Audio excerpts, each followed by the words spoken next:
To the flag of the United States of America and to the republic for which it stands, one nation, under God, indivisible, with liberty and justice for all.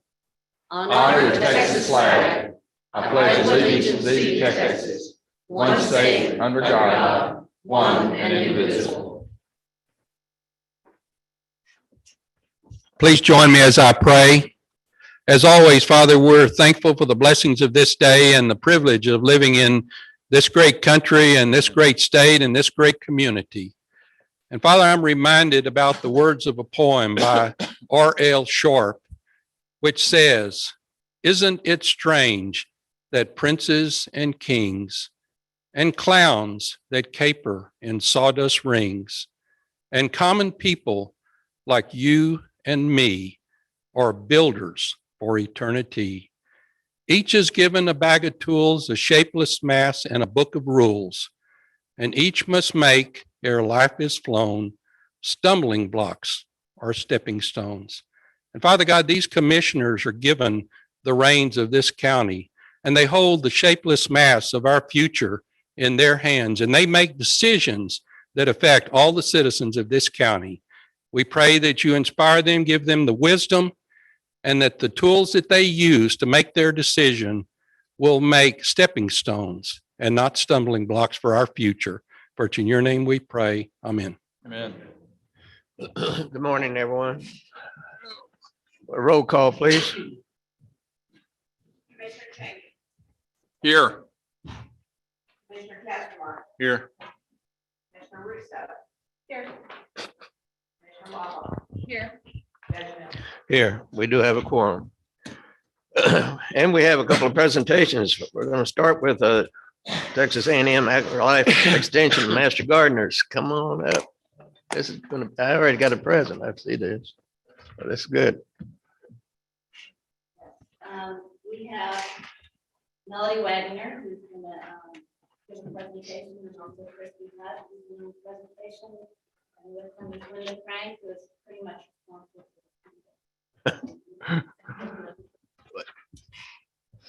Thank you. My name is Melody Wagner. You're going to have to be close to that.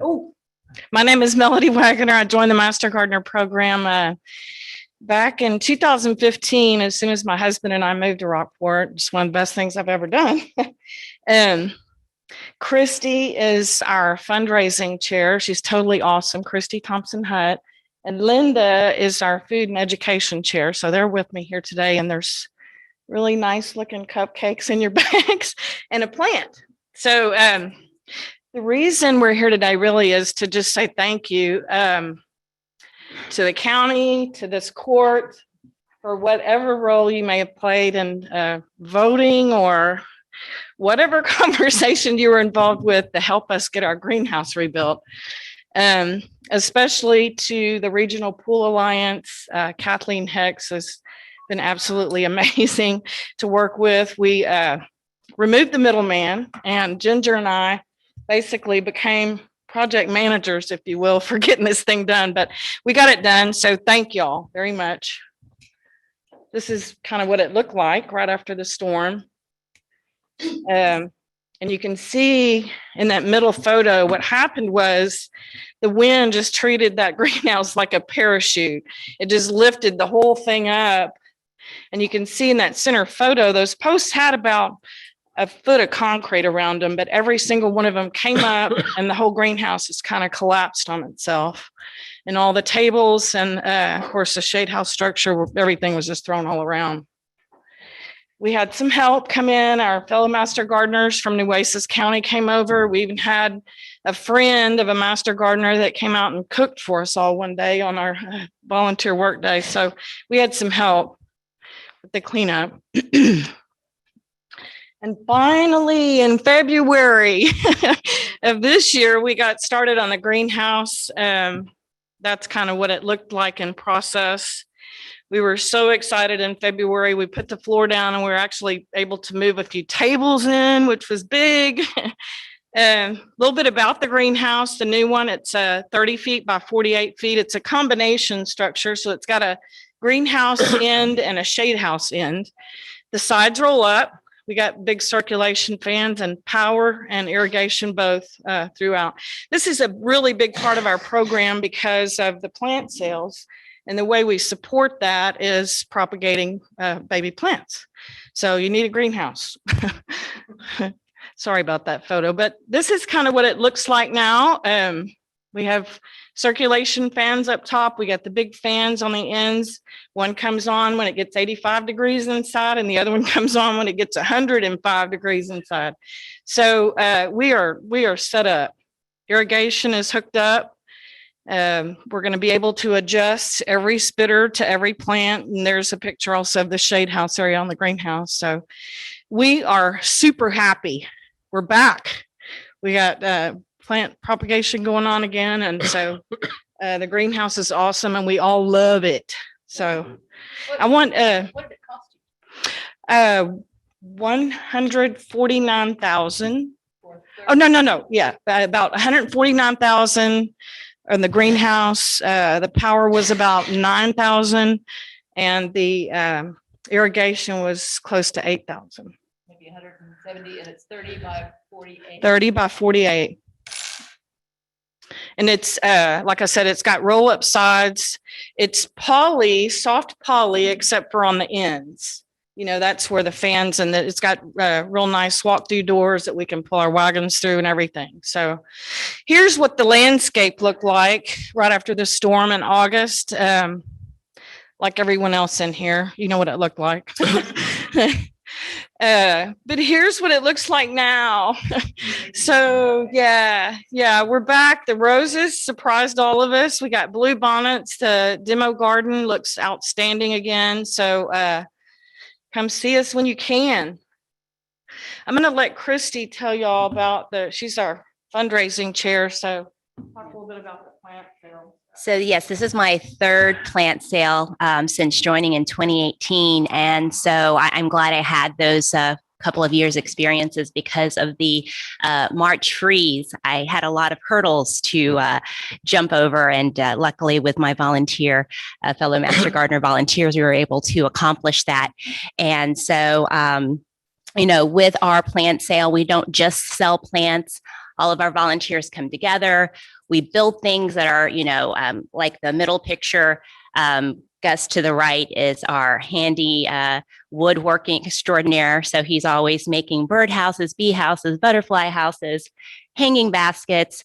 And there he's making actually wild seed balls. So we keep him and all of our volunteers very busy. And so we have an annual plant sale. This year it was March 20th, and we had beautiful weather. Tons of people, of course, showed up because we all had plants to replace. So our biggest goal was just to get the inventory. And since just like everyone else, practically everything died, we really leaned on a lot of the local nurseries that we supplement a lot of our plants for. But we were very successful. We were very happy with the turnout. If you ever come to our plant sale and you have a question, look for the green aprons or these fun little flower hats. We all wear them during our plant sales. And then besides the plant sales, we also have some pop-up sales. We're constantly growing and propagating. So the inventory always changes. But what we do focus on is just really native and adapted plants for our area. This is one of our books. And this is really our focus for everyone. And I believe we left you all a copy. And this right here is a picture of the success of our online store. I think COVID, we were very fortunate. Last year's 2020 plant sale wasn't affected by COVID. I think COVID kind of hit the day after for us. But this year was very different, right, for everyone. So we started an online store. Ann Smith and I really took the time and energy to do it. And we're really glad we did, because it's not just a place to buy plants. It's also a place to learn. There's lots of links, information, and we also have a way for you to schedule the different workshops that we offer, which we'll get into in a little bit, and the brown bags and things of that nature. So definitely check out our online plant sale. Can, Ms. Hudd, what's your website? It is ASPMG Store, ASP what? ASPMG MG. Store.org. Thanks for asking. And I'll also show you the other social media links. Okay. information. Do you have a specific link for plants that almost nobody can kill? No. Seems like roses are winning out. They look good. We were talking about that earlier. Thank you, Yes. Christy. Thank you. She's an Dollar excellent You can't kill them. fundraising chair. And Ginger pointed out that I misspoke on the cost of the greenhouse. I got nervous when you asked me the cost. It's $49,150 for the greenhouse, $9,000 roughly for the That's electrical and a about. lot less. So it is. I'm sorry. I said, oh, I can't think of the number. So I was trying to figure out the Stage fright. cost. sorry about that. No, it's a pretty cut and dried greenhouse. Nothing. Now Yeah, you know why We got mess up fans. sometimes. Now you know why we mess up sometimes. yeah. Blah, blah, blah. Okay, so yeah, Christy touched on the brown bags. We're practicing social distancing, everyone using the online store. We're doing a great job with online as well as in person. We do it monthly. Everyone wears a mask and we're carrying on. So we use Facebook a lot to advertise all of our events, and but the brown bags are free. This is a photo of one that we did recently about attracting pollinators to your garden. So they're all free. They're well attended. The residents really like the garden related topics. Workshops, we do those as well. Those are further spread out. We do them about quarterly. Again, it's a more hands-on, but it's garden related topics still. Sometimes we have a small fee. Some examples of those workshops are in May, we're doing a gardening craft workshop with kids.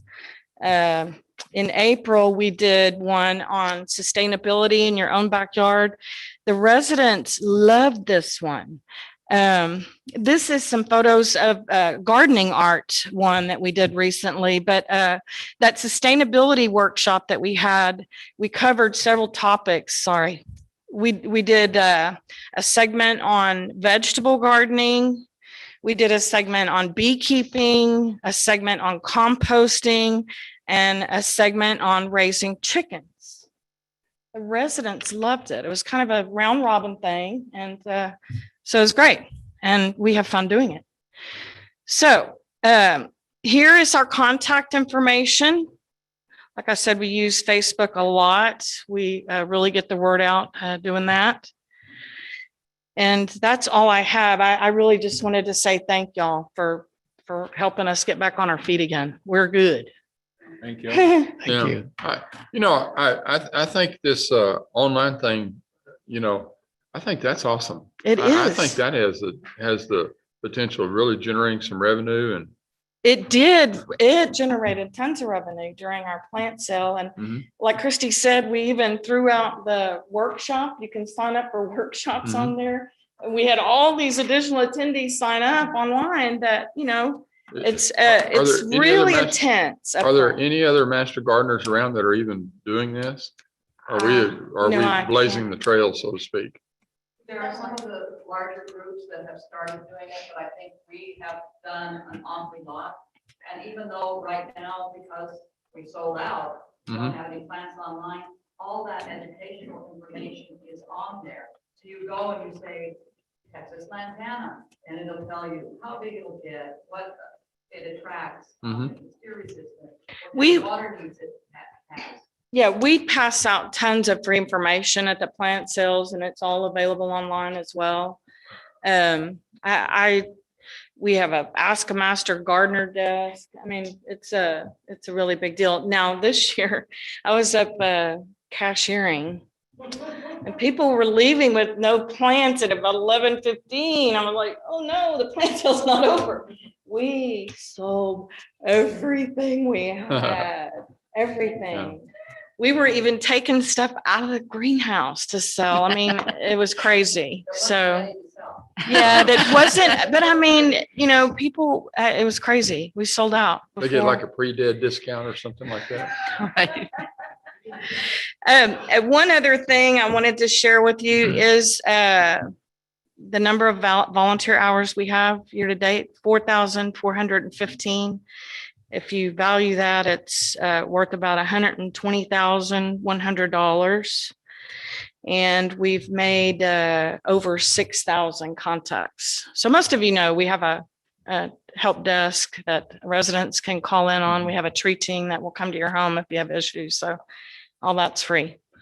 So lots of volunteer hours. And thank you all very much for your time. Well, thank you. And thank you, your organization, for all you do for Oh, Aransas yeah. County and its citizens. Incredible. I have one regret that I haven't made it to the potluck dinners here for several, and I got chewed on just a minute ago by Ms. Smith. Okay, June, we'll June? send you a note. Okay, next presentation is by PGAL and Architect Texas, updating us on the courthouse and what's going on.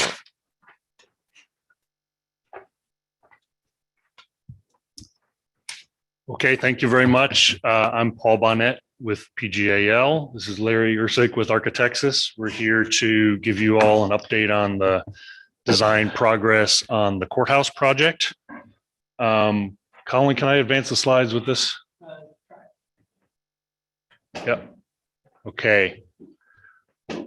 Well, this, I know it's been a while since we've updated you and a lot has gone on since the last time. So but we wanted to just let you know where we are in the process. This is the overall site plan showing the courthouse, the community building, the city hall, and the plaza. The gray area up to the top of the screen there is another county-owned property that has some parking on it. And then we have the parking lot just off to the west of the downtown anchor project facilities. We have been advancing the city hall project, and we're about at, I think today we're issuing a 50% construction document package. So we're not complete with the design of that yet, but we need to do a little catching up with the courthouse project. We have advanced the community building and the plaza projects, and you see the results of that here. And we will zoom in a little bit. So this is a slide that you've seen before, just talking about the funding scope, the courthouse, and the area in the peach color to the north there is funded by the county. The area in the light green there in the center with the small building, the community building, that is funded by GLO and CDBG disaster recovery funds. And then the part in the light purple toward the bottom, that's the city hall that's funded by the city. And then as well as the Concho Street drainage project, which has actually been pulled out of the city contract or our design scope, and they're doing that as a separate project.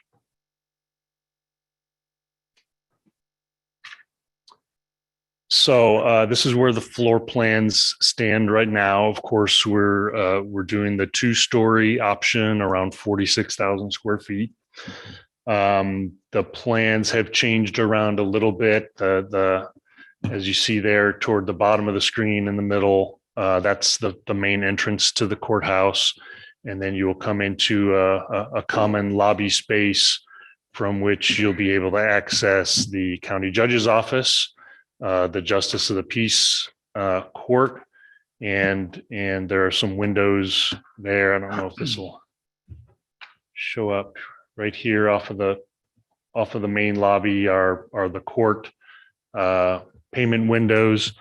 The court, the JP court here will also double as the commissioner's court. So over here, as I Could you repeat what you just said, please, about the commissioner's courtroom? the JP court will double as the commissioner's court. Thank you. I wondered where it was because when I looked through your materials, I didn't find any information. Okay. Thank you. Yes. So we have the county judge's office that's accessible here off of the main corridor. We have the indigent care area, the VA space here, county clerk's office over here to the left. Oops. And then county auditor and human resources round out the first floor. In the back here, this is mechanical, electrical spaces. And then we'll have there's a vestibule here for prisoners and as they are brought in and out of court to get them to the upper level. So the second story here is the main things on this floor are district court and county court at law. You can see here, district attorney off the lobby to the right, district clerk off the lobby to the left. And we also have the IT space and maintenance there toward the upper left, and county treasurer on the right side of the plan.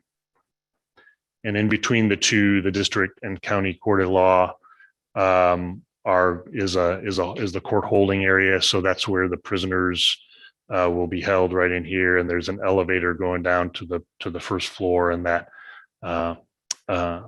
prisoner vestibule that'll bring them up to that floor. So Larry's going to talk a little bit now about the exterior design. Great, thanks, Paul. Good, thank you. So back to his 2-story scheme now, and as you can see, the character and architectural vocabulary are really pretty much the same as they were previously on the 3-story scheme. We have a oyster shell crete base, the buff colored brick central banding along with the tower. And on the upper level, we have stucco and inset tile and a metal roof. And that's all accentuated with the central tower, which still is the same height as it was with the 3-story scheme. And then we have, at the focal point, at the top of that, the back illuminated clock face. You can also see on each side of the tower, it's flanked by open arcades. And then you probably can barely see here, but we kind of dashed into, just so you can see the scale where the 3rd floor scheme would be. If you add it in the future, we're designing it so it could handle an addition in the future. Side elevation, this is actually the east side towards the water. Symmetrically, the west side. And you can see on the left end of this, some of the screening for the service entrances. And then the north elevation of the building. And then some 3D imagery here. This is kind of southeast looking northwest into the courtyard at the courthouse. Looking straight on south elevation. And then to the left, you can see the community building. And then the last one here is looking straight on into the courtyard, the plaza and the community building, which the community building really has a similar brick arch windows, and then a nice broad awning, a lot of character like 2-story commercial that exists here in town.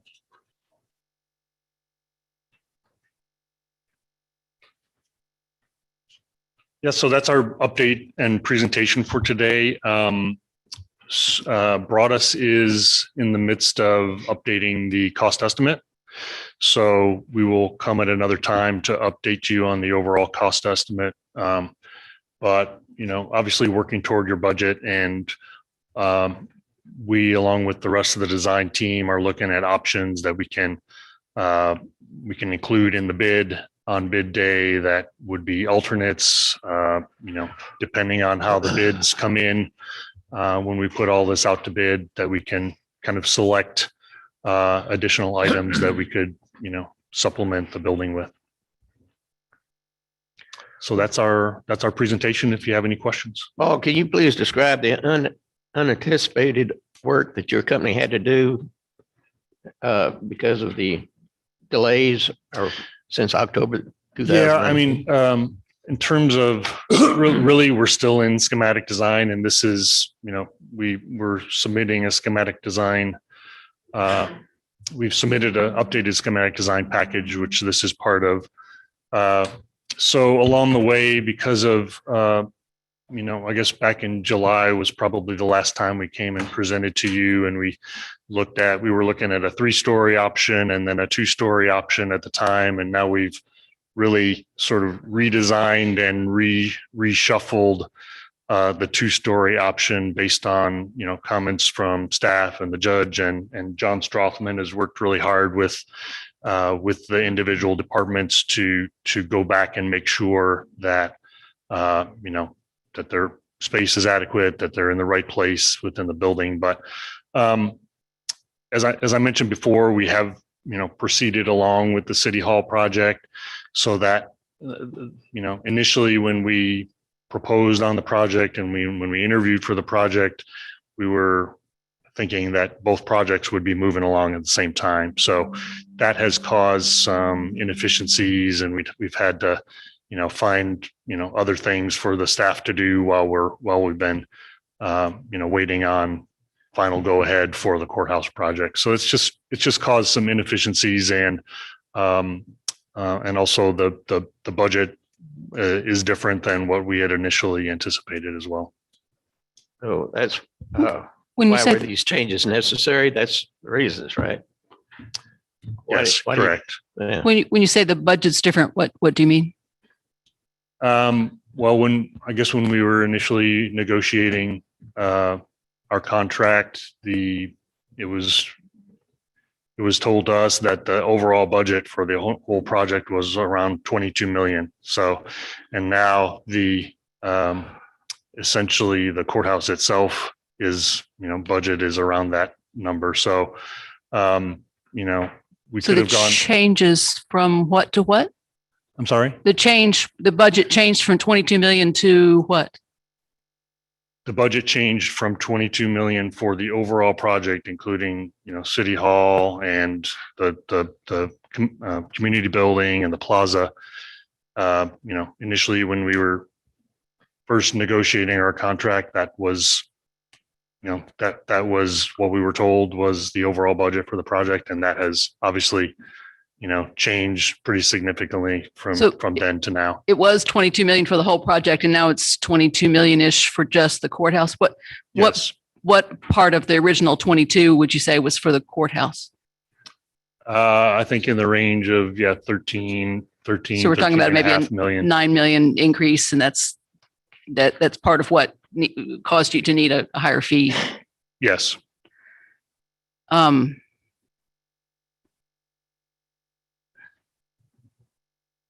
Okay. Besides, okay, so there was the inefficiency of having to de-link the two projects in time, City Hall versus courthouse, and then the increase in the courthouse budget. Yeah. And then there some of was- the there effort was- to change from 3 stories to 2 Correct. stories to 3, and then back to 2. Yeah, we've done maybe 3 or 4 different schematic design efforts along the way. So that's another reason we're asking for some additional fee. What's your total fee? How does 160,000 compare to the total? What kind of a percentage increase is that? I'd have to calculate that out and look at that. Can you give me like a really rough idea? It's hard I to don't wanna- vote for an I don't wanna increase without guess. knowing how big an increase it is. I don't want to guess, but I can calculate that out and for you and let you know. We're going to have to vote on it in a few minutes. I need a number pretty soon. Just a rough number. I don't need an exact, I need to know if is that roughly 10%, roughly? 8 or 9%, John Strothman's telling me. That's close enough. Thanks. But, Now, originally, the Commissioners Court, county judge and everything was gonna be on the second floor, right? And then we moved it down. Depending on which scheme you were looking at, I think when it was a 3-story scheme, the county judge's office and some of the associated departments were going to be on the 3rd floor, then second floor, and we decided to move it. Yeah, Scheme. that's good. I like the fact that commissioners are on the 1st floor. Yeah, right in the front door. Easy to find. And each commissioner got its own lavish office. We've had to cut back on the lavishness. No private. So- bathroom. Yeah. Yeah, I mean- Yeah, really? My office is exactly the same as it ever was. So, as we go along the way, certainly cost is going to be a major factor in our minds and, you know, we want to get you as much square footage as we can, you know, Well, as we have efficiently a- as can, but we want it to be a, you know, a nice looking building too, that's going to be around for a long time. Oh, you know, during all this process, the court has been responsive to, you know, to different ideas from different people. And I really appreciate I know it costs us more money, but I really do appreciate the fact that y'all have taken each of those things and looked at it and just done the very best that you could. And I appreciate John and staying on top of that. This has been an arduous project so far. Thank you. Yes, hopefully it's hopefully the thing will move along smoothly here from here forward. And hopefully, you're not going to be asking for any more increases either. Hopefully not. I have a couple of questions, please. On page 14, the landscape architecture schematic design narrative. The comment was made about the bed areas not being bordered by hardscape items. And you mentioned, excuse me, steel edging will not be allowed due to the corrosive coastal environment, which I agree with that. But my concern is with the balconies. That material will be metal, will it not? You know, the bottom, actually the structure that's coming out is going to be concrete, shellcrete, and then the railings themselves are actually aluminum. So we're looking at aluminum plate that's laser cut so that it's non-corrosive. And so the life expectancy would be how much more extensive? I'm just concerned with maintenance and operation. Sure. Wow. I would say 40 plus years. I mean, that's a real high That's good priority of news. ours, honestly, on the exterior of the building, not only meeting windstorm, but making sure that it's very low maintenance and durable, everything out here. And I just know how corrosive it is, you know, the environment. So yeah, we're keeping an eye on that. So I appreciate you asking that. Okay, and thank you. That's good news. And then the other item right under that, tree preservation, to incorporate, excuse me, incorporate existing trees into the overall landscape when feasible. There are a number of heritage oaks that are along Live Oak Street that, you know, at the corner where Mimosa and Yes. Live Oak, they used to face the other courthouse. Are those trees to be preserved? Yes, we are. Those are these. They're shown pretty small here, but we are looking at the condition of each of those trees. We have JSA, who is the landscape architect. There was a reason for that too. What's that? There was a reason for that too. Yes, there was a reason, and it's been discussed extensively with the judge and the court in the past. But yes, we are. So these small trees shown here are some of those trees that you're talking about. So we are making, great efforts to preserve those trees. That's good news. That's the main concern I hear from a number of people, Yes. not just the judge's wife. And I am concerned about those trees because they all have, I think, orange wrap around them. Yes. And they weren't sure if that was orange wrap to save or to take down.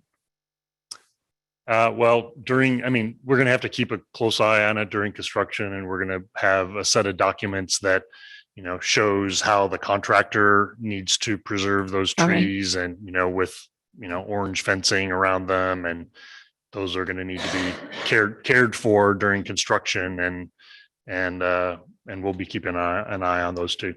Thank you. In addition to that, we're also going to providing the heritage guideline requirements at a minimum for the trees, which are 40 foot on center, which you can see at the perimeter of the site. And there's a minimum caliper and everything in different species that are options within those guidelines. So it's gonna All be really native, wonderful right? All native site. plants, right? Yeah. Yes. Any other questions for the gentleman?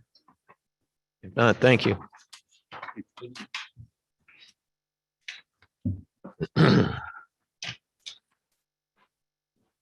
We have 5 items on the consent agenda. I move to approve the items that are on the consent agenda portion. I'll second that. Motion made and seconded, Commissioner Cheney. Roll call. Commissioner Cheney, Aye. Castleton, Aye. Commissioner Russo, Aye. Commissioner Law. Aye. Judge Miller. Aye, unanimous. Item 8. Do I have a motion? I move to approve the second quarter 2021 expenses for the Rockport Fulton Area Chamber of Commerce County Hotel Tax accounts. Second. Second, Commissioner Casterline. Come on up, ladies. We just have a quick report for you.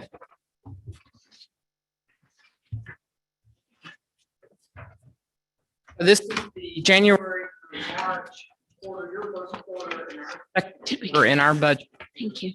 The first slide just shows you tourism spending. The first chart is tourism spending over the last 10 years. Look at the Harvey year 2017, 102.1 million total tourism spending. So this is when a tourist comes to town. This is all their purchases and their taxes associated with those purchases. So if you look at 2019, we dropped to 98.9 million. I checked it this morning. For 2020, we're at 117.9 million. So coming back slowly but surely and in a good way. This is either more tourists coming or the tourists that are coming here spending more. So we're watching that very closely. The next chart shows direct travel generated impacts. This is earnings of 35.8 million. And the tourism has an employment number throughout the community of 1,248. It generates 3.289 million in local taxes.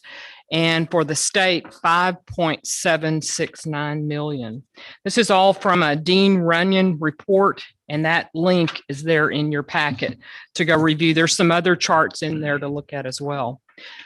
The next chart shows you the collections of the venue tax. This is what Alma does for us. Very well. Where is she? I don't see her. So the first quarter, January through March, we're at 62,181.05. This is a 1.5% jump over the previous quarter, 2020. So not much. I think the difference there is your winter Texans are still affected by their health, what have you. But if you'll jump back to the 2017 year, you see the Harvey at the top.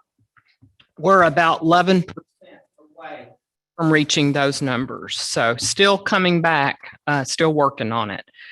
The next slide shows you visitor center numbers. For January through March, we had 1,492 visitors. Of those visitors, 681 were in-state and 811 were out of state. Those traveling outside of our visitor center local area were 77%, and 22% of those were local. Of the ones in that 70-mile radius or greater, 6.45% were from Austin, Dallas-Fort Worth 1.49, Houston 2.48, and then San Antonio, the winner, always the winner is 6.70. And then some more numbers down below. We also included in your packets an origin list. So all of those travelers sign into a log. We were able to show you where they were coming from. Hope that was helpful. I'm going to turn it over to Sandy Jumper of our staff. She will go through the quarter, what we did, and then going forward, what we're January with monument dedication and historical marker guide. Marker guide is done by the dedication was at the history center. What assessments is being made? We have been trying to promote anything and everything that's been going on with that, as well as those products in the store. we had our annual celebration a little bit later, early, however you want to put it, because we weren't able to have that back in October. It was very successful. On February. Other activities that we and promoting are the Crawfish Festival that happened March 13th, Market on Market Street, the Makers Market in downtown Rockport, Stroll Through Rockport, which is part of the sesquicentennial, the Master Gardener Plant Sale, the Railroad Depot with the San Antonio Model T Club, and many, many more. So we do. Sandy? Yes. I was unable to make the Crawfish Festival thing, but I heard that was a tremendous success. I was not able to make it either. We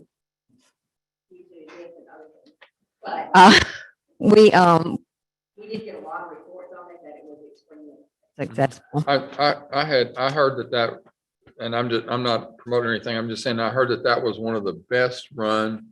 They got people in and out faster than a lot of festivals around the area. I was real pleased with that.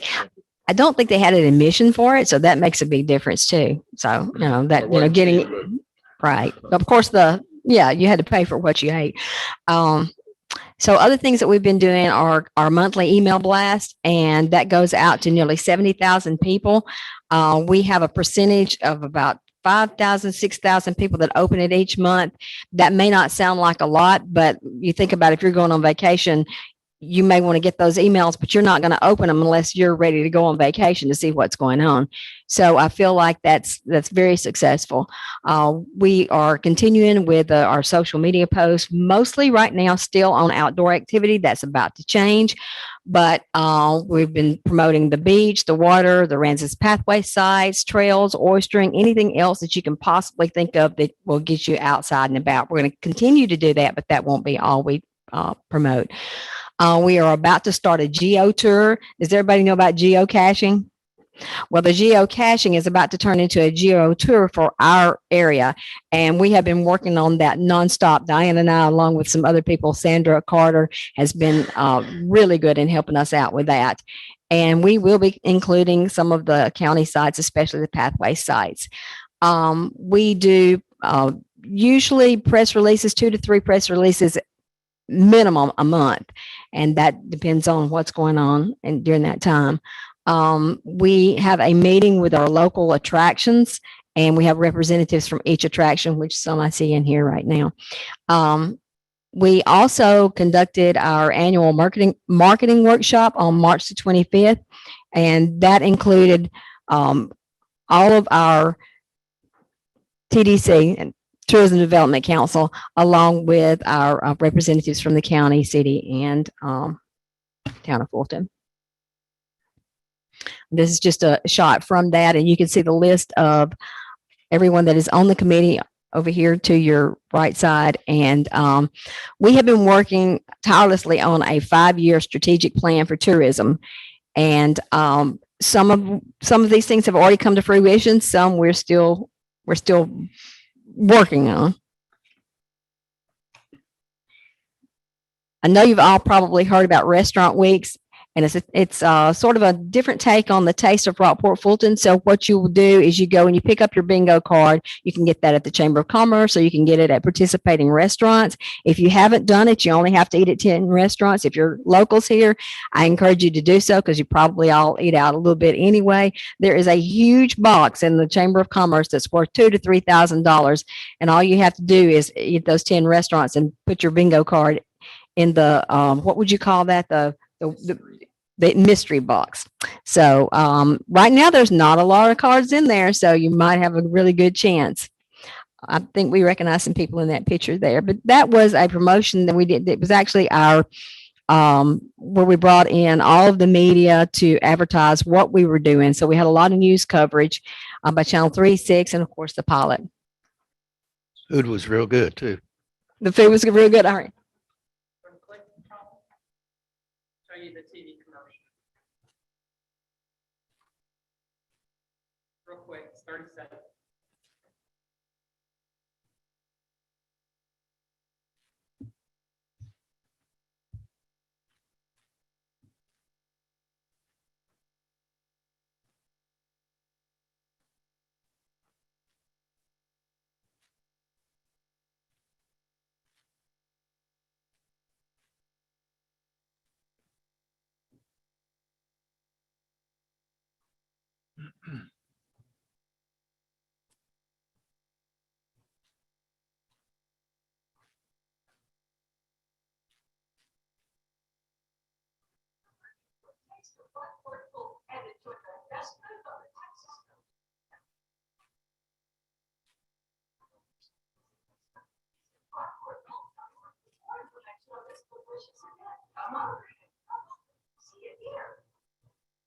So the restaurants did really well with this, and we have until Friday to continue on.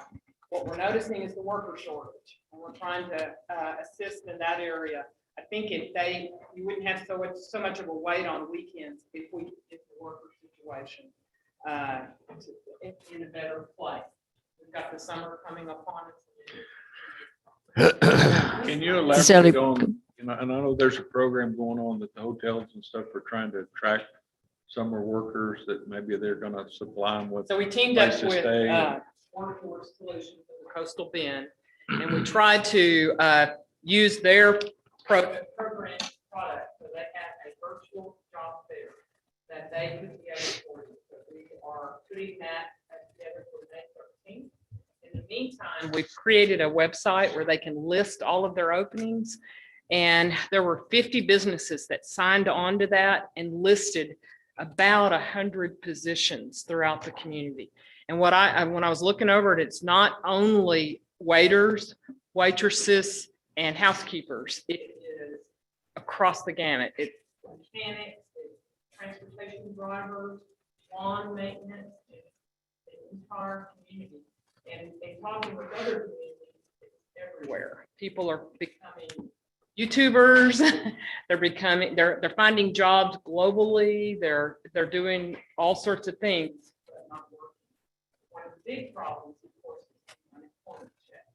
They're at $300 right now, and that's sometimes easier to do that than not. But it ends September. Oops, that's not going to help. Is it? Okay. We talked a little bit about Restaurant Weeks and you saw the commercial. It's not wanting to.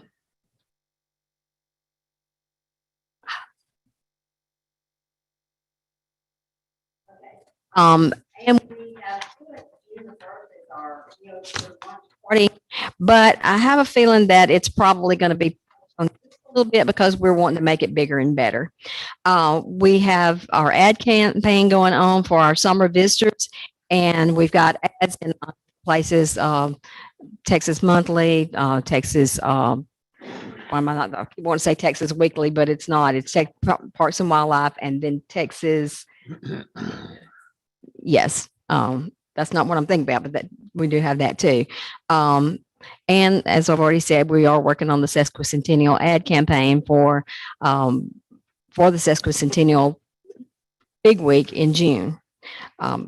We're focusing on the things to do. We're going to do weekly videos on social media with eBlast. So I don't know if you remember, we used to have a Tuesday.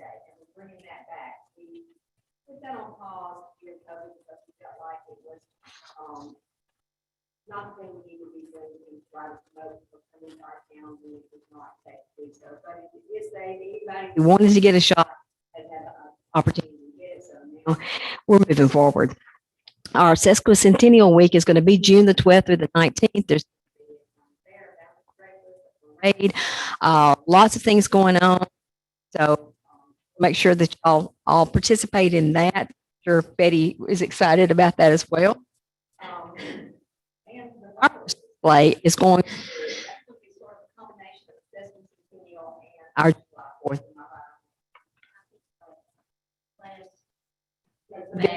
The big hurrah, big bang, so to speak. Okay.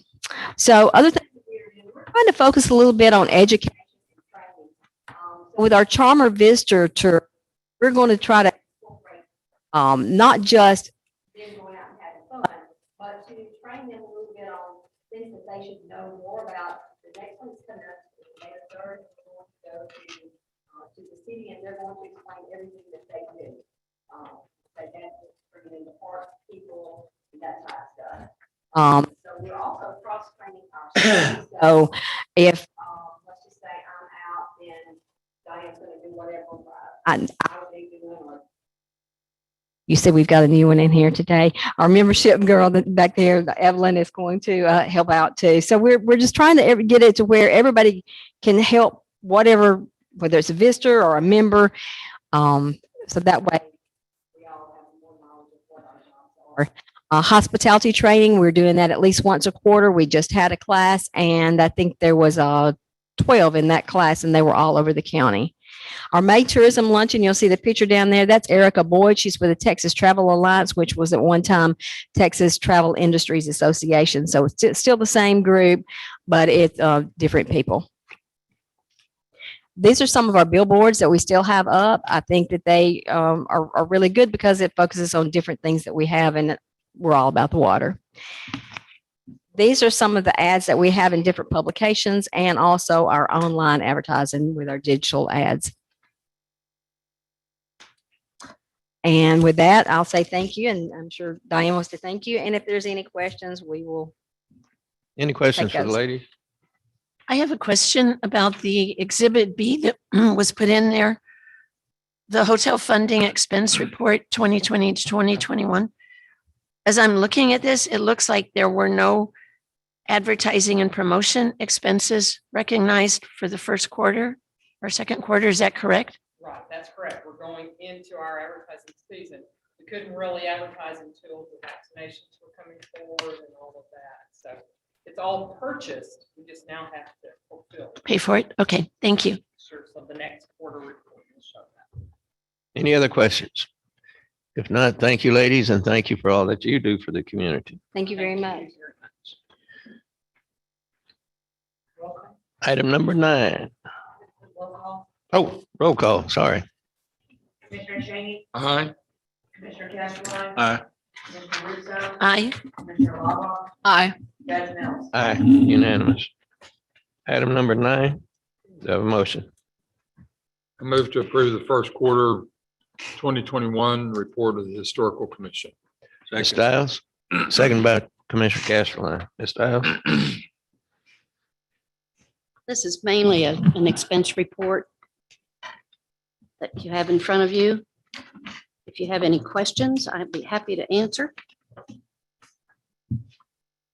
Any questions for Ms. Stiles? If not, roll call. Commissioner Cheney, Aye. Commissioner Castro. Aye. Commissioner Russo, Aye. Commissioner Lava, Aye. Judge Mills. Aye, unanimous. Thank you, Ms. Stiles. No questions. Thank you. Item number 10, do I have a motion? I move to approve the first quarter 2021 report for the Texas Maritime Museum. Second. Seconded by a couple of people. Take a pick. Ms. Barkoff. Morning, y'all. Hope everybody's been doing well since the last time I saw you. Morning, Judge Mills, Morning. Commissioner Mr. Cheney, Yeah. and Mr. Casterline. I'm still getting everybody's name. Bear with me. Miss Russo and Miss, am I saying this right? Laubach? Laubach, that's Laubach. right. Okay. Thank you all again for having me. Before I start, as I told you guys last time, I would always like to give you guys a little bit of history to spice up the presentation. In our last presentation, I mentioned that we were celebrating the 158th anniversary of the Battle of Galveston. This was starting at 3 a.m., a sneak attack in the morning on New Year's Day, New Year's morning. Confederate forces would make a sneak attack upon Galveston and retake it by land and sea. Just click on this. There we go. Okay. So this is USS Westfield, a ship that I spent about 7 years of my career on, working, or at least for the recovery and the separation of the remains, both human and from the ship itself. This was basically the commanding ship for the Union forces at Galveston under basically the flagship of Commodore William B. Renshaw. This is an eyewitness sketch of her 2 weeks before her tragic end. After chasing Confederate steamers, she ran it hard aground on an outgoing tide, unable to extradite his ship. Renshaw refused surrender and decided to scuttle. He evacuated most of his crew. He battened down the safety valves on the boilers. He opened up the forward powder magazine, put a powder trail going to that magazine, and Renshaw and 12 of his men and officers jumped into a boat. Renshaw threw a torch. The powder charge went off prematurely, blowing the ship almost completely in half, with the entire bow immediately turning into millions of splinters. The stern hung around for about 10 minutes smoking, now no longer aground. And for 10 minutes, there was this high-pitched screaming that built up as the boilers built pressure. And then there was a second blinding flash. Renshaw and his men were instantly incinerated. We're pretty sure they died instantly. And the stern then went up in flames and burned for the next few hours, and then eventually settled beneath Galveston. Again, I spent 7 years of my career on this ship, working for the Corps of Engineers in the United States Navy.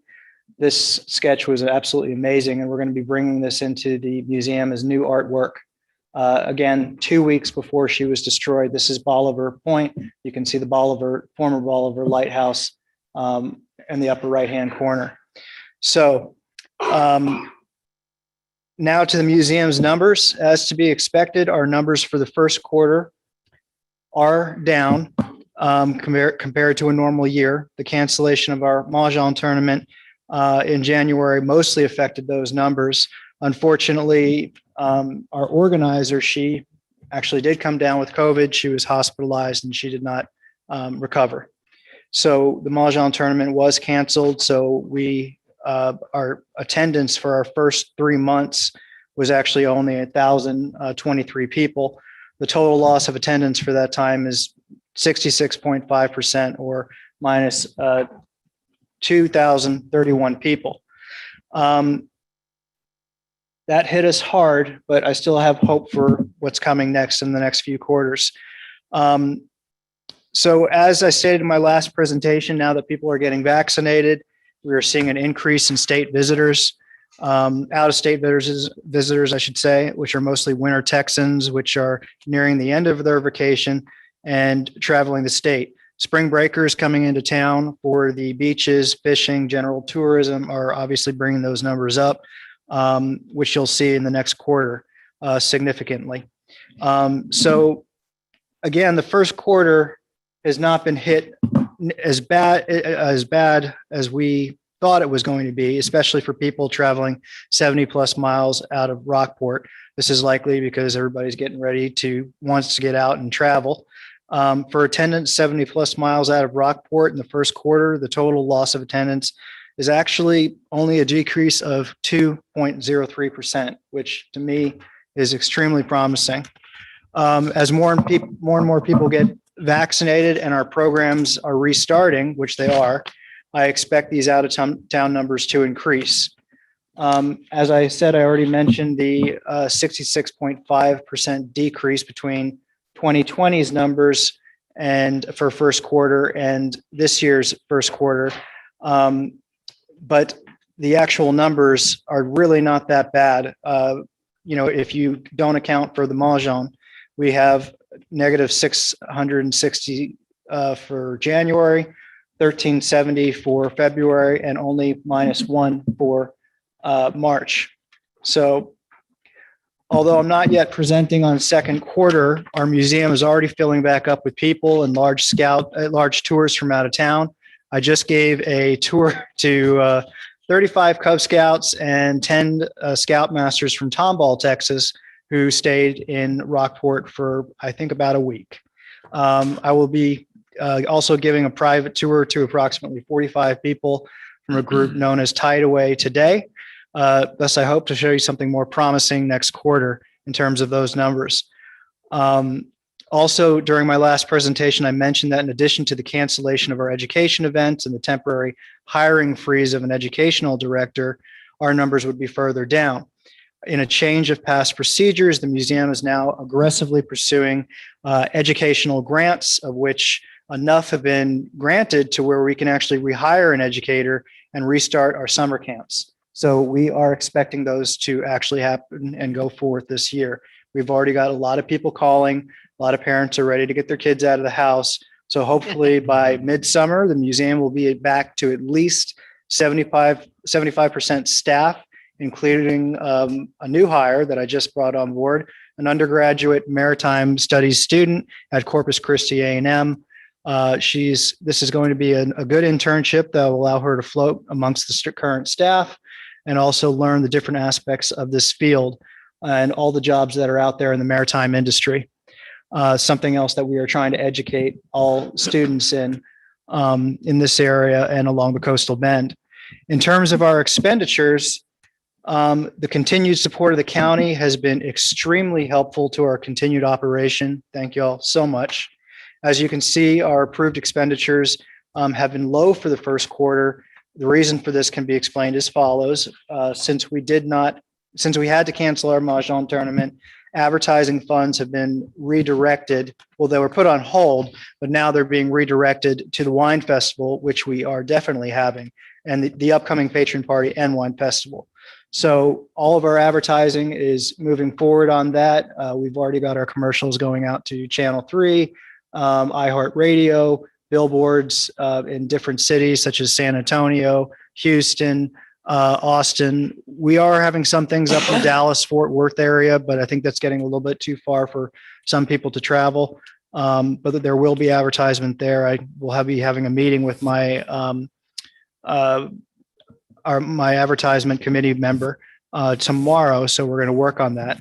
Curatorial expenses has been divided equally as we continue our renovation of the museum's numerous exhibits during its planned phases. And that's what I presented to y'all last time, how we are renovating this museum top to bottom with many new exhibits that are going to be both kid-friendly and adult-friendly. So again, if we can bring in more kids, we're going to bring in the families, we're going to bring in the grandparents. So education and salaries has also been equally divided amongst the quarters. So as mentioned earlier, despite not having an educator, we have been able to have private events. I recently had the privilege of hosting the Chamber of Commerce's Leadership Aransas County class. That was awesome. Thank you all for allowing me to do that. These poor people were stuck with me for about an hour as I gave them a long history lecture, but they seemed like they had a good time. Hopefully they'll forgive me. In all good fun, it was a great class and one that I will likely take myself to help immerse myself in the community. The Cub Scout Group of America was insane. It was like herding kittens, but I felt like each of them learned something new for the maritime world and maritime jobs in the potential future. We're going to be continuing to work with them. I'm actually going to be helping them develop a maritime archaeological merit badge. So now that I'm becoming more grounded in my, that's Cub Scouts on the right. I don't know if you can see, but it's pure chaos, but they had a good time. So now that I'm becoming more grounded in my new position, I'm starting to work with some of my other colleagues in my industry and field. Most recently, this included the Texas Navy Association. Every year, Governor Abbott and his predecessors issue out honorary admiralty titles in the former Texas Navy for those who have served our great state in some manner. After several months of preparation, the Texas Maritime Museum proudly sponsored a fellow admiral who is a premier Texas Navy historian. This was an attempt to try to bring more attention to the museum from outside of town, at least going to Houston and Galveston. It was supposed to go out to 50,000 people across the state. However, the number quickly climbed to 50,000 hits that people who saw this. And by the time the presentation was given, it reached more than 160,000 people in the state and some out of state. These are not my numbers. These are the numbers from the TNA and their associations that they work with. My associations have not given me the numbers back yet. So like my archaeological organizations, I'm still assembling their viewing numbers plus those in our actual, that are our membership. So I'm expecting that 160 to climb exponentially. So nevertheless, there are many more people who now know we exist that potentially did not before. So the most exciting part of this is the wine festival. This is going to be my very first wine festival. We're aggressively pursuing the 24th annual festival. This is not only a large fundraiser for the museum, but is an opportunity to bring people in from all across the state and beyond to our town. And although a bit overwhelmed, I'm excited and ready to carry on this torch that Kathy had carried on for 21 years for Rockport. I had never actually been able to visit the festival. This is my first time running it and attending it, so this should be interesting. Visiting the museum's revitalization campaign. I told you about the different phases. One of the biggest concerns of the reaccreditation board after we were reaccredited in 2019 was the topic of diversity of history. One of her first changes will be to accomplish that. I showed you a picture of this Karankawa hut that we built last time. It is now nearing completion. Special thanks to Commissioner Russo for dedicating numerous of those skins. That's not exactly how they're going to be placed, but this again is going to be kid friendly, not just a static exhibit. That's going to, kids are going to be able to go inside of that. That's going to go on display with all other aspects of Karankawa culture. We are bringing in, to complement this exhibit, we're bringing in a historic dugout from the Corpus Christi Archaeological Repository. Further, we're bringing in life-size figures, beautiful wax figures that are so real, I would not want to be working late at night at the museum with them. They're kind of creepy. Our good friend, local artist, Steve Russell, has volunteered to restore them and add new details that were not known at the time of their creation, such as the tattoos that we've seen during body recovery in some of the more preserved sites. And last but not least, the yard arm exhibit. This is something I showed you a quick snapshot. This is just a Photoshop image. I wanted to create a fully working yard arm that our summer camps could use, literally raising the yard up and down, trimming the sails, maneuvering all the lines. And this is actually coming together incredibly well, and we're nearing completion of the exhibit. Mike, you saw it. You came in and you got to see it in action as we were assembling it. This is me getting ready to go up 30 feet in the air, something that I do not enjoy doing, but we're getting it put up quickly in hopes that it'll be ready for summer, and it'll be one of our main new attractions since it's going to be so educational. So you saw last time the picture on the left. If you look on the right, you can see the completed yard arm stained with the sail attached to it. All the blocks are handmade, fully functioning, and this is supposed to be several hundred pounds, but it's actually made out of cedar with a hollow center, and it's only 60 pounds. So kids are going to actually be able to hoist the lanyards, maneuver this thing, pivot it 45 degrees to larboard or 45 degrees to starboard, and tilt it in any which direction they need to make the sail function in all ways. So this is going to be an incredible exhibit and very eye-catching when it's finally put up. You can see there the sail is out, and you can see me with the camera pulling on it, and all the sail is furling up. The kids are going to have to learn all of this, including the knot tying, how all of this functions, and they're going to get to see what it feels like to sail on a 17th or 18th century square sail rigged vessel. What comes next will be the 1554 wreck exhibits. This is all new artwork by my friend Peter Reiselenbacher.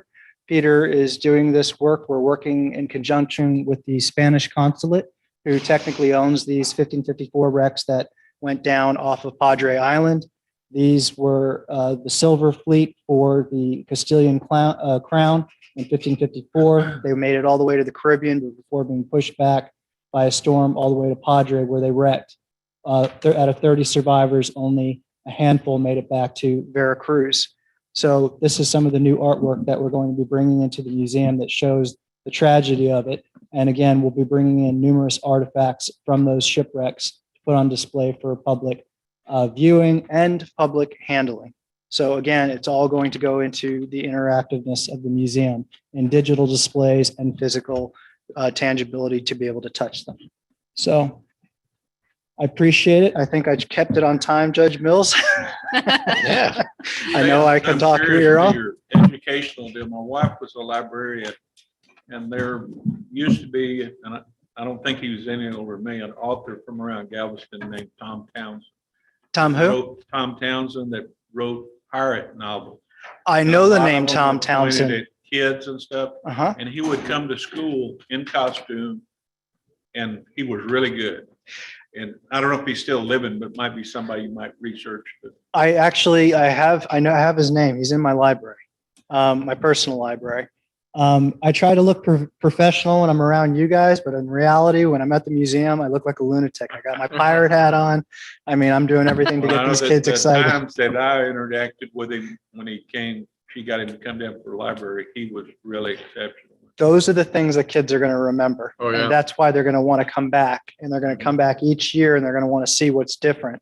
And again, everything I'm showing you now, this is not permanent. I'm not creating these as permanent exhibits. We're going to be continuing to rotate these things out all the time to make sure that this museum stays viable and interesting. So if you come, you're going to want to come back. And we're going to be sending out these broadcasts, these bursts, so people will see, oh, there's something spectacular coming up. We're working on a new shipwreck right now. We're bringing artifacts here for display, for work, and people will get to see some of that stuff in progress, just like they did with the LaBelle project, except they will be more recently discovered wrecks, Civil War, Texas Navy wrecks, and so on and so forth. So I plan to keep the museum interesting, fresh, and constantly growing. So thank you all, commissioners. Great job. Thank you. Thank you all. Any questions for the gentleman? Thank you, Judge Mills. Thank you very much. Roll call. Commissioner Cheney, Aye. Commissioner Castleline, Aye. Commissioner Russo, Aye. Commissioner Lava, Aye. Judge Mills. Aye, unanimous. Item number 11. I move to approve the 2020 annual report for the Aransas County Library. Ms. I'll second Sanchez, that. are you online? Yeah, she's a busy woman. No, I'm on, Judge. Oh, there you are. You have anything to y'all- say other than this written report? If y'all have any questions? I do, Iris. This is Yes, Pat ma'am. Rousseau. Yes, I Commissioner. believe that this is your first application to be accredited with the state library system. Is that correct? Or your initial application? We've done it every year, Commissioner, Oh, okay. So you're just getting reaccredited. reaccredited. All right. Thank you. You're welcome. Any other questions? Did I see that John Erickson was coming to speak to the library or came while I was out with the COVID? I thought I read something that John Erickson was coming. Hank the cow dog. Not to our library. Well, I tell you what, if you ever get a chance to get him, he is awesome. Whenever I was city manager of Pampa, he came there because he just lives in Pearland or in Perryton. But I mean, he's fun. He's a lot of fun. Okay, any other questions for Ms. Sanchez? If not, roll call. Commissioner Cheney, Aye. Commissioner Castleline, Aye. Commissioner Russo, Aye. Commissioner Lava, Aye. Judge Mills. Aye, unanimous. Item number 12. Move to approve giving 30 days notice to termination of our existing rental contract with Ecolab covering now outdated dishwashing equipment at the county detention center. I second the motion. Motion made, second, Commissioner Russo. Yes, sir, Sheriff, talk to us. On this request, this is a second dishwasher I think we've had in the facility. It's come to the end of I guess, Long and Useful fruitful life. useful life. Arduous life. Spent a lot of time calling in for repairs and they make multiple trips back. We requested from the company that has the agreement now to replace it and they wouldn't do it unless we entered into a new contract agreement with them. Currently, we rent that machine right now for $132.95 a month. Under the proposal that we're going to bring in the next deal, we'll have a little bit of a savings and go to a new machine. But it required that we give them 30 days notice to in the rental agreement that we're currently in and have them remove the equipment. And that would be May the 26th would be the effective date. So Sheriff, this is budget neutral or even a Yes, ma'am. It'll be savings? Budget positive. Okay. Actually. All right, any other questions for the sheriff? Roll call. Commissioner Cheney, Aye. Commissioner Castleline, Aye.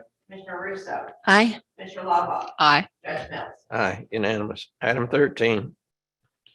In your packet, you'll see a proposal that was submitted by P&G, I think is the name of the company. P&G Professionals that brought three proposals for consideration: a rental, a lease, and a purchase. It's the request of the staff that we would continue in a rental agreement for the reason that we would have an agreement for maintenance where they would respond when it's out. The fear would be that in 2 or 3 years, if we had a major failure on the machine and broke, then we're buying a new machine. We stay in place. The rental agreement does allow for us to renew it at the end of 5 years for an annual deal, or go to a 5-year deal and change out the machine for a flat rate of $600. So it's a win-win. Under the new rental deal, it was a rate of 117, 117 something. And so it would be for less than we're currently paying per month to rent the machine we have. I move to approve authorizing the county judge to execute a contract for new dishwashing equipment for Aransas County Detention Center utilizing one of the following options: rental agreement with North Star Leasing at a rate of $117 a month for 60 months, lease agreement with Marlin. Huh? That's the option. Oh, that's it. Good. I'll second that motion. I have a Motion made, question then. Seconded, Commissioner Cheney. Yes, ma'am. So when you were saying what the price would be, and then we pay for it for 5 years, and then they'll cover any maintenance issues during that 5-year period? Yes, ma'am. They maintain the machine. We're renting it from them. We would get the repair from a local vendor or provider that they're going to put us in contact with. P&G would be the actual company that we're entering into the agreement with. The rental would be picked up by this North Star Leasing. And then at the end of the 5 years, there's an option for us to renew annually if we want, continue renting, or we could take a 5-year rental agreement and pay a $600 flat fee to change the machine out to a new one again. Okay, because I had calculated that the first option would be $7,020 a year. The second is $75.95 lease to own. And the third one, $54.33 to purchase outright. And I was just curious if Correct. there was any downside to purchasing outright. And Only if here's it the- breaks, if it breaks in 2 or 3 years, it's ours, and we're paying, we'd be paying for the maintenance on it as well. Okay. If we purchased it outright. And All they- right. And they will break. What's your maintenance history on the old one? That's why we're removing it. It's gotten to the No, I point that mean, it's, over the years. and initially it held well. You know, David said wasn't a problem, but as it's gotten ages, you've got years on it, because it's entering probably 7 or 8 years. Yeah. This is the second one that's been in the facility since it was built. Call for the question. All right. Roll call. Commissioner Cheney, Aye. Commissioner Casserole, Aye. Commissioner Russo, Aye. Commissioner Lala, Aye. Judge Mills. Aye, unanimous. Item 13. Did I get a second on that motion? Sorry. Yes, you got a second from Jamie. Commissioner Russo. I think. I move to approve authorizing county judge to sign Cedar Bayou change order number 2 to realign the discharge pipe on San Jose Island per the request of the Bass Organization. Motion made. Do I have a second? I'll second that. Second, Commissioner Cheney. Yes, sir. Okay, what we, about a month ago, Judge Mills and I rode out to Cedar Bayou, meet with the Bass Organization. And we were going over our project because the spoils on the project will be deposited on their island. They made a request at the time that if we could reroute the discharge line and not bring it through the old Hole Road, which it has now been, it has gone back to being restored. The dooms are in place, this vegetation is in place. We thought that was a reasonable request. So we went back and put it together, and this is it. It's a $66,000 up cost, What did you say? 6 or 5? 66,000. And where does that come from? Is there a Falls fund? within the grants that we have, Okay, so budget neutral. budget neutral. So is this mutually beneficial for everybody? Yeah, everybody's fine with it. The Bass family, Bass Bass family's organization is fine with it. They've always been really good with us. We can't say more about it. As much, get it. Any other questions? Roll call. Commissioner Cheney, Aye. Commissioner Casserole, Aye. Commissioner Russo, Aye. Commissioner Lala, Aye.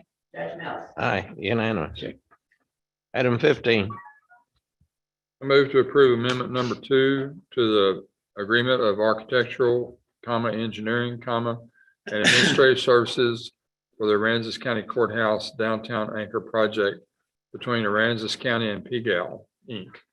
To clarify provisions related to the compensation, to increase compensation for schematic design services by $60,000, to authorize additional compensation in the amount of $100,000 to be paid upon project completion due to the project delays and changes in the project scope, and authorize the county judge to execute the necessary documents.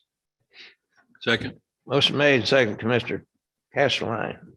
Before you go on to a vote, Mr. Strothman, could you just kind of walk us through why it makes economic sense for us to increase the contract amount? If we had to stop and go back and start over, it'd be hugely expensive. I don't mean why we should not change architects. I'm not suggesting that. I just mean kind of walk us through why it's the financially responsible thing to do to increase the contract amount. I'm not quite sure what the question is. It's why is it financially? Because the contractor has come back to us and asked for an increase. Right. But I mean, we don't always grant anything a contractor asks for. So I'm just asking for the financial underpinning of why it's a good idea to accede to their request. Well, at this point, it's important for us to move forward. I think that is probably the absolutely most important thing is on this project to move forward. Or we can stay there and fight over it. I think what Commissioner Laubach is asking is what are some of the costs that have been incurred that would cause that's easy enough. Yeah. The costs have been incurred is we've started down the project back in 2019, right? And we had basically we're working off of numbers that we were given and we were working with, and the project has changed 3-4 times during this process. We went from we started off with a 55,000 square foot 3-story building.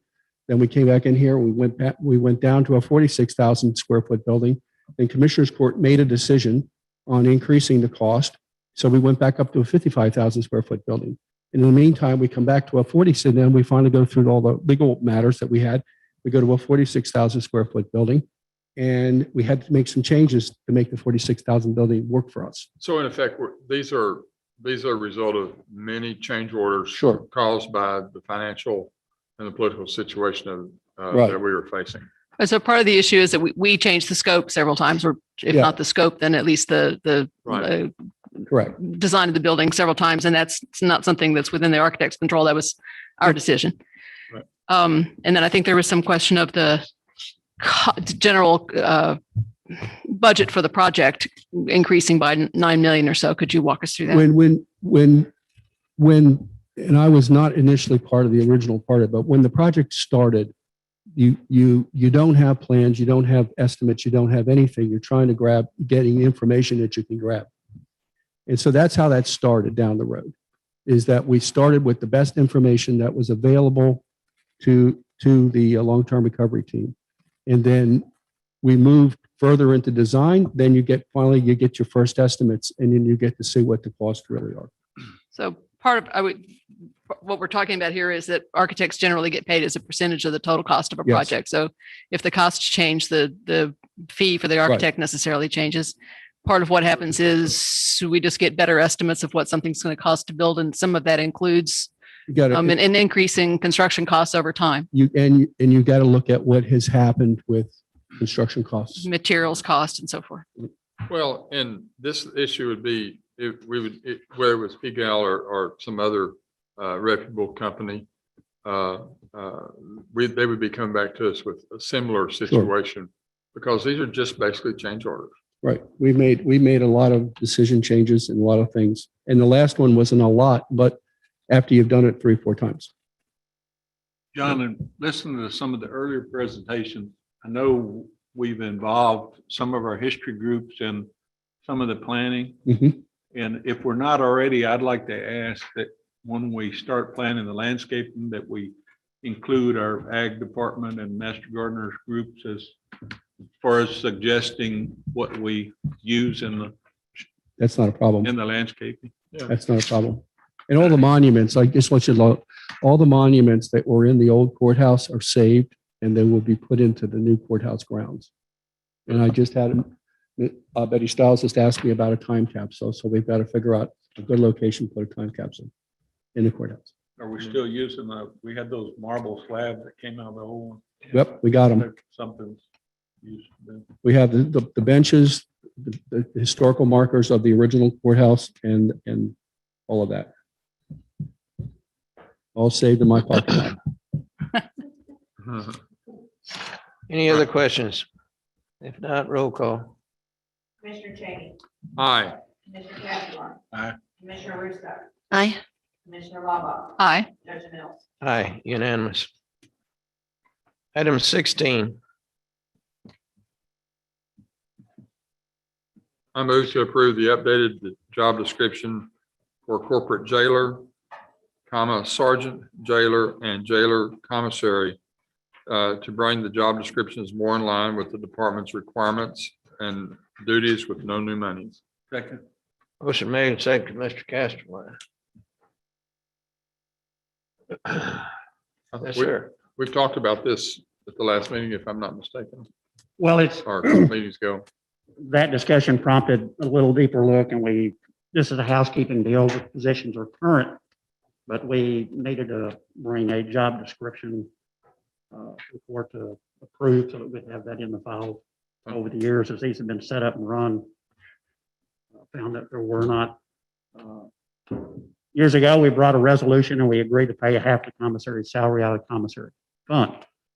But Linda has found that we didn't have a job description for that position even, but so this is just a housekeeping deal to clean that up. Good. We've updated a few of our job descriptions over the last year or so, and the sergeant and corporal were also below now because of the changes we've made. So we're just bringing them up to match. There's no changes in step, group, anything. This So this budget- is part the of, job this is description. part of your ongoing, whenever we brought you on as HR director, we wanted to get all the job descriptions as current as possible. This is part of it, and we'll probably see others. Yeah. Okay. And budget neutral, it's just descriptions changing. No, okay.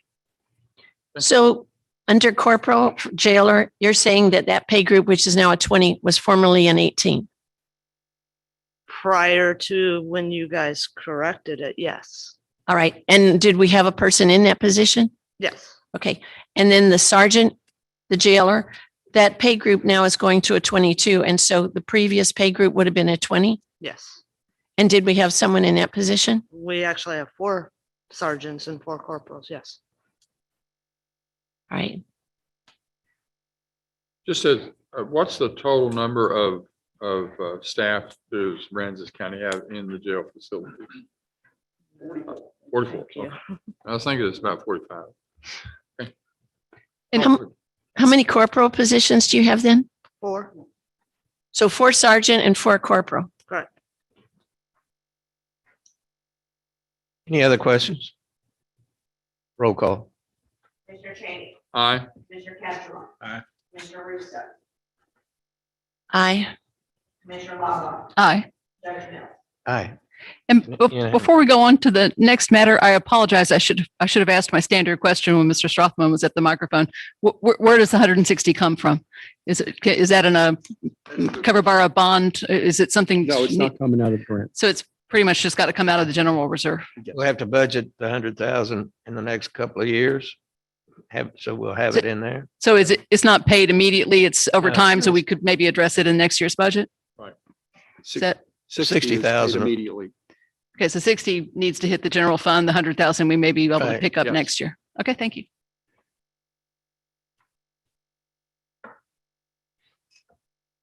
All right, item 17, budget line item transfers. Move to approve the budget line item transfers. Motion made, Seconded. second. We know what that is. Roll call. Commissioner Cheney, Aye. Commissioner Castro. Aye. Commissioner Russo, Aye. Commissioner Lava, Aye.